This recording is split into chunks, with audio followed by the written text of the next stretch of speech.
بسم الله الرحمن الرحيم الصلاة والسلام على من لا نبي بعد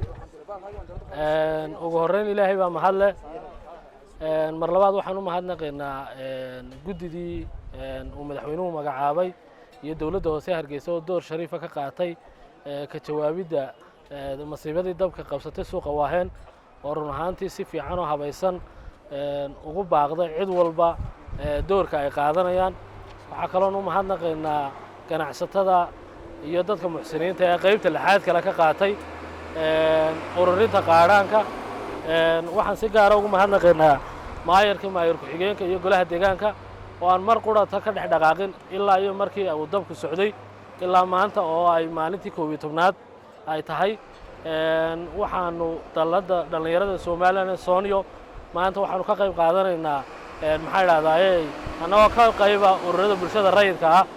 inaanu macadaad iyo dadba keeno oo aanu iyo qalabba oo aanu ka qayb qaadano xaadista iyo clearance-ka site-ka ama meeshii dabku ka dhacay waxaanu ilaahay uga baryaynaa dadkii ganacsigooda iyo shaqadooda iyo wax walba ku waayay in ilaahay ka caawilo oo caawil khayr qaba siiyo annaguna waan barbar taaganahay dadkooduna way u ducaynayaan intii wax tari kartaana way taraysaa waxaan aad iyo aad ugu soo jeedinaynaa cid kasta oo muxsaniina ama Soomaali ha ahaato ama ajnabi inay ka qayb qaataan dib u dhiska suuqa iyo dhaqaale u samaynta dadkii halka ku tabaaloobay intaasaan ku soo koobaya maayiraad baad mahadsantiin bismillahir rahmaanir rahiim alxamdulillahi rabbil caalamiin maanta waa maalin taariikhiya waa maalin aynu isku geynay cududeennii iyo awoodeennii si aynu dhibaatadii nagu dhacday suuqa Waaheen ku habsatay inaynu nadiifino oo aynu ka gurno meeshii gubatay wixii qashina iyo wixii maxaa la yiraahdaa skraaba bir iyo hadhaaya maanta waxa weeyaan waa maalin shacabka Jamhuuriyadda Soomaaliland gobolada kala duwan degmooyinka kala duwan ururada rayidka ururada maxalliga in qof walba awoodiisii iyo gobonimadiisii halkan la isku keenay ugu horeyn waxaan u mahad celinayaa dalada Sooniyo dalada dhalinyarada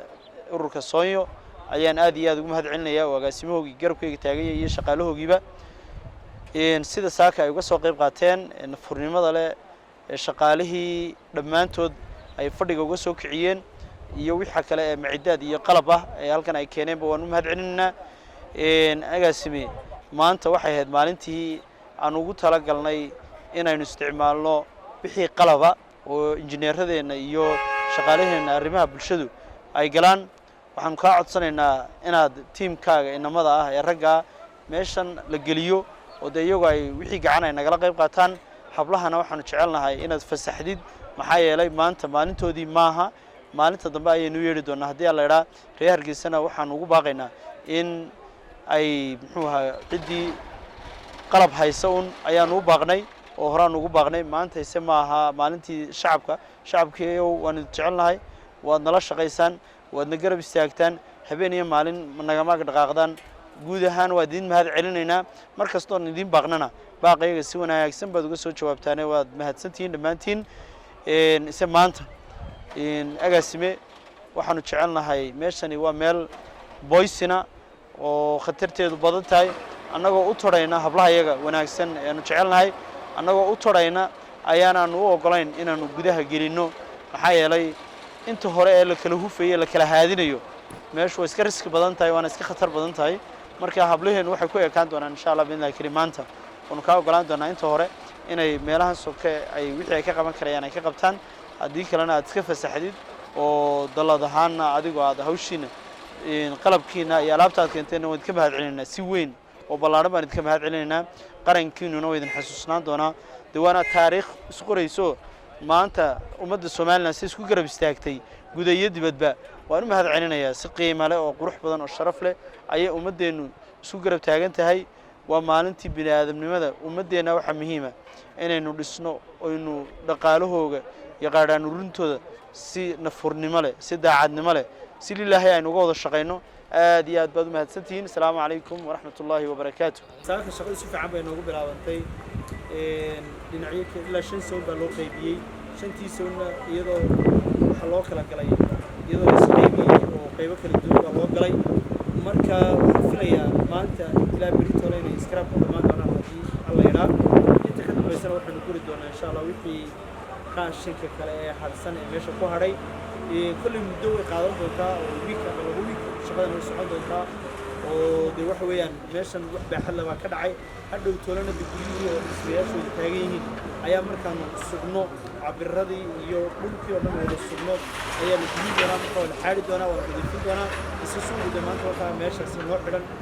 laba albaabo kaleeliya albaab laga galay in laga soo baxo ciidamadii booliskuna gaardhika ayaana guyi joogaan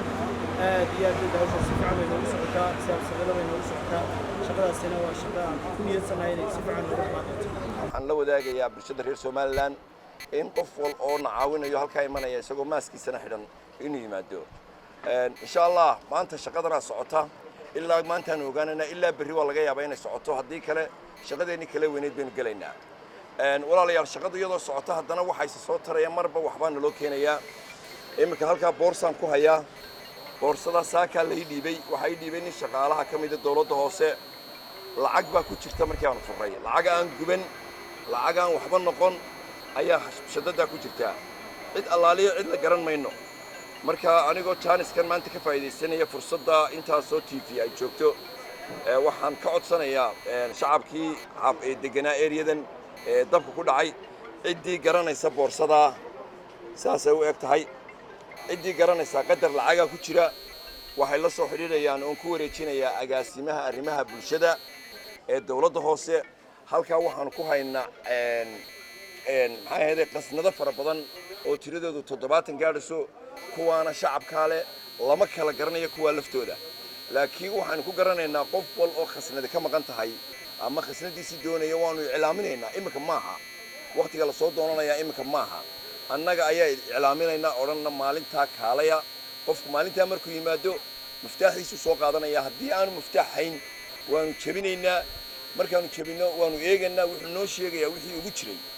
markuu noo sheega aanu isla meel dhigno ayaanu qofkii siinaynaa lacagtaa waxaan ku wareejinayaa agaasimaha arrimaha bulshada